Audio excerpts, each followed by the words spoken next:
Bom, vamos agora para a primeira defesa de cinturão da noite. Tivemos aí o Petr Yan versus o Aljamain Sterling, que nem diz o Minotauro aqui, enviado aqui pela nossa ouvinte. Diz que o Minotauro estava chamando o Sterling de Stalin na transmissão. Constrangedor. Capitão Carisma, vamos falar um pouco da luta antes de a gente entrar na polêmica. O Aljamain Sterling começou muito bem, conectando alguns golpes. Os chutes baixos estavam fazendo valer ali pra cima do Sterling. Ou pra cima do Petr Yan, fez um primeiro round, um segundo round bem bacana aí o Sterling, né? Pois é, cara, eu achei que a estratégia do Sterling a princípio foi muito boa, porque uma coisa do Yan é que ele é tão fundamentalmente correto que se ele não tiver em uma boa posição para bater, ele não bate, cara. Ele fica esperando a boa posição chegar, ele só se defende. E aí esse jogo de pressão absurda que o Sterling fez, foi muito bem. Só que o que aconteceu eu vou dizer, existiu uma certa questão de mão salvadora, apesar de todo o mérito ter sido do Yan, mas só que no primeiro golpe duro que ele conectou na luta, ele colocou o Sterling de costas pro chão. E aí o Sterling começou a pensar, eu não posso trocar muito, só que o problema não era parar de trocar, o problema era parar na frente do Yan. Aí o que aconteceu foi que o Sterling começou a ir para clinch, começou a ir para quedas desnecessárias que não estavam se apresentando. Então, apesar dele ter vencido para mim tanto o primeiro quanto o segundo round, ele gastou muito gás ali. E ele é um cara que tem muito gás. Só que ele ficou o segundo round inteiro tentando puxar o Yan, tentando levar ele para baixo de forma infrutífera. E aí, quando chegou o terceiro round, ele ainda estava na luta, mas ele claramente não era o mesmo lutador. Ele começou a parar mais na frente do Yan, ele começou a ser jogado pro chão, ele estava se jogando em cotoveladas rodadas o tempo inteiro e a luta parecia que não ia voltar. E aliás, quando o cara cansa, eu acho bem improvável que a luta realmente volte para um lugar de domínio para ele, porque ele ainda conseguia acertar o Yan quando ele começava a pressionar, mas ele pressionava 2 segundos e já tentava clinchar, já tentava ir para queda. O Yan foi muito paciente, soube esperar as oportunidades dele, defendeu quedas muitíssimo bem, nossa, que defesa de quedas, e tava dando um show no clinch lá, jogando o Sterling para baixo de todas as formas possíveis, tomou um apavor e soube se recuperar, e estava a caminho de, na minha opinião, vencer a luta, caso ela prosseguisse, apesar que quando a luta acabou, eu tava pontuando 2-1 pro Sterling em questão de número de rounds, só que a direção ali, eu acho que seria muito pouco provável que o Sterling conseguisse fazer algo para virar aquele quarto round, ou mesmo ganhar o quinto round. Então, para mim, a luta estava caminhando para uma vitória do Yan. Quando aconteceu a maior burrada da história do MMA.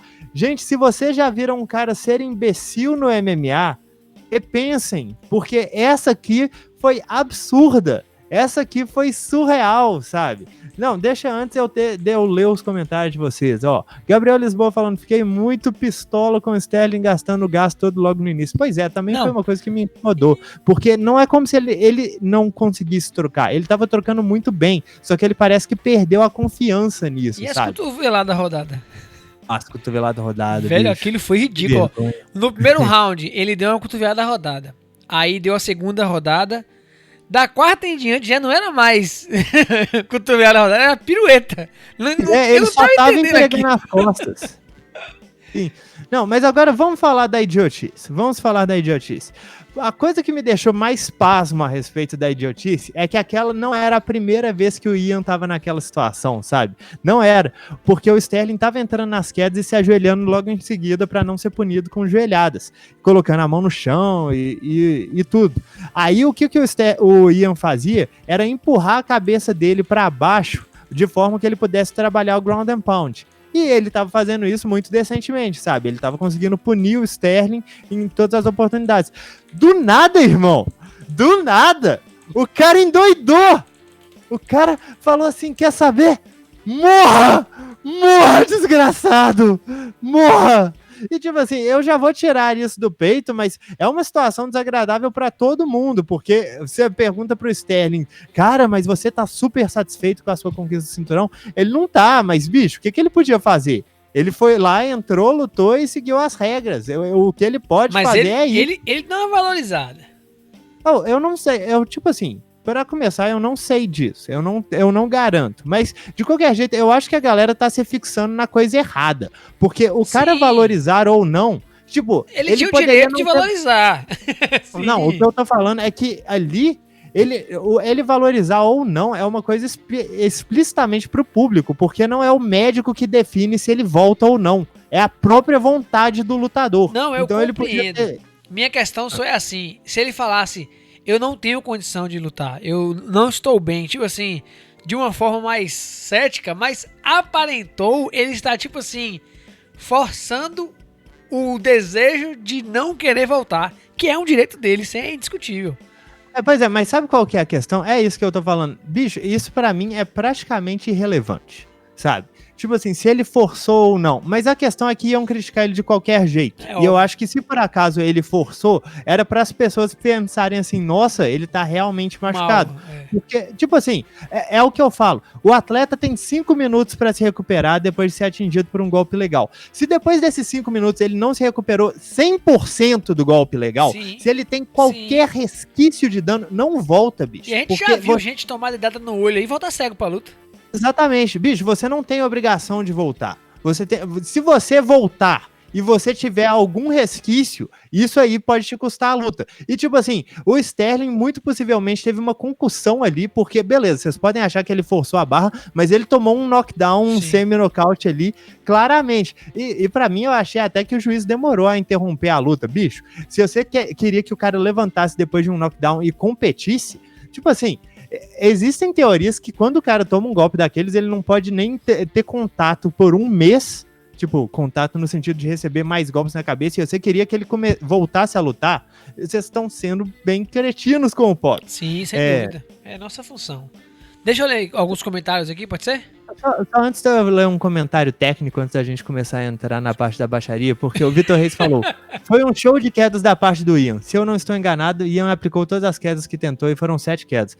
Vou dizer que, tipo assim, ao mesmo tempo que as quedas foram lindas, tipo, eu acho que quem assiste Muay Thai vai me entender um pouco mais, mas a impressão que eu tava a respeito do Ian, pelo menos até o 4º round, é que as quedas dele não tinham um propósito maior do que desmoralizar, sabe? Tipo, sinceramente, as quedas não são muito mais pontuáveis, a não ser que elas sejam de ampla projeção. E o Ian não ia pro jogo de chão, sabe? Ele só quedava, tipo, te joguei no chão. Então eu tava olhando e eu tava pensando, eu deveria estar pontuando isso. Eu tava realmente confuso, sabe? Porque, sim, é impressionante. É bonito você ver. O que ele fez foi muito técnico, muito habilidoso.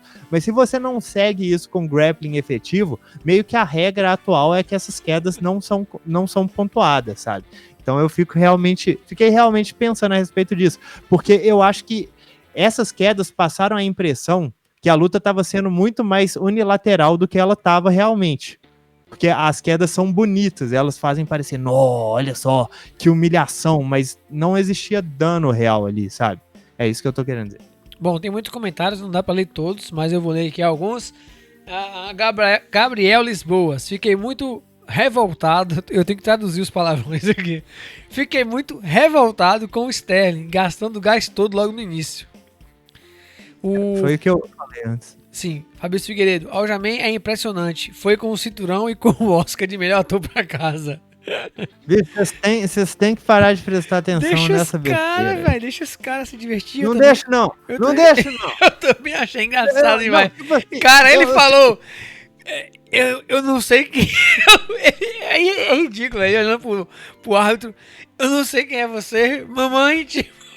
falando nada com nada. Eu não quero nem saber a respeito disso. A gente presenciou possivelmente a maior burrada da história do UFC e ninguém tá falando a respeito disso. Tipo assim, ninguém reclama do cara que foi possuído pelo demônio e jogou a luta no lixo, sabe? Todo mundo tá reclamando do outro. Pelo amor de Deus, revejam as prioridades aí. Você tem razão. O final dessa luta só não foi pior. Sei que eu tenho razão.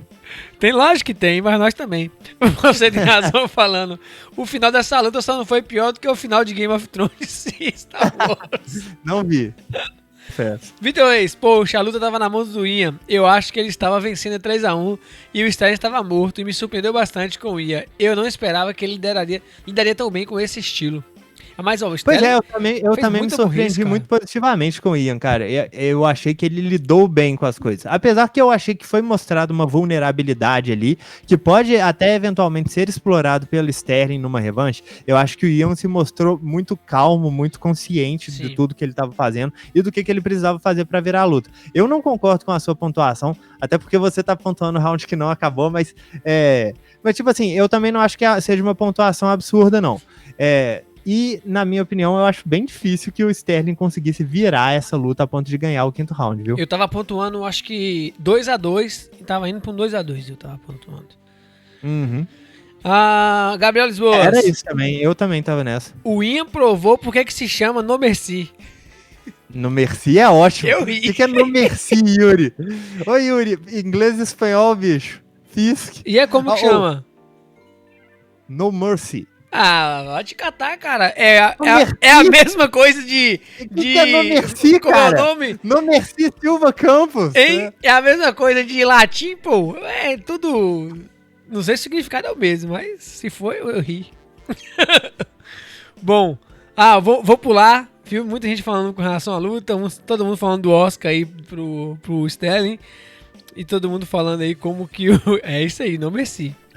Pera aí, que estão perguntando aqui por que o John Jones não foi desclassificado contra o Smith.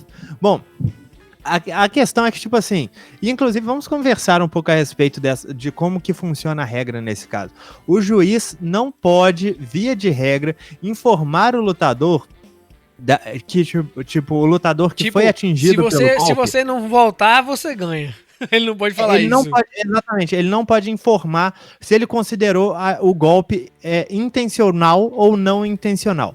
E, sinceramente, eu acho que o cara que tomou uma joelhada mas na aí cabeça não faz sentido nenhum, pô. É nocaute, né não? Não.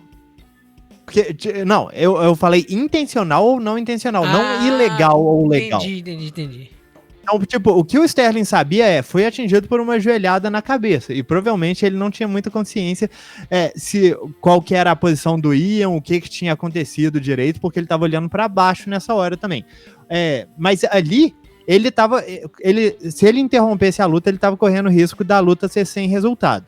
Da mesma forma, se na luta do Smith contra o Jones, o juiz tivesse considerado a joelhada não intencional, a luta poderia ter ficado sem resultado se o Smith não pudesse continuar. Mas ele podia continuar. E aí o juiz julgou a joelhada intencional e tirou 2 pontos. Se o Sterling pudesse continuar, provavelmente seria isso que aconteceria também. Só que o Sterling quase morreu ali na joelhada. Não, mas o Smith também foi... A do Smith também foi complicada. Pois é. Bom, vamos pular. Mas inclusive o Jones perdeu 2 pontos naquela, né? Vixe, Ana Gabriela entrou de solo aqui. Não posso ler ao vivo. Vamos... Meu Deus do céu! Ana Gabriela, seja bem-vinda à live! Essa é a minha concunhada, só. Ufa, que susto. Um coração aqui pra você, minha querida Hannah. Eu já ia expulsar Hannah. ela e apagar tudo aqui. Não expulse, minha querida concunhada. Um coração pra você, querida. Seja bem-vinda à live. Achei que era as Maria microfone chegando na live aqui, já ia botar pra fora. Vamos pra frente, tem muita luta pra falar ainda.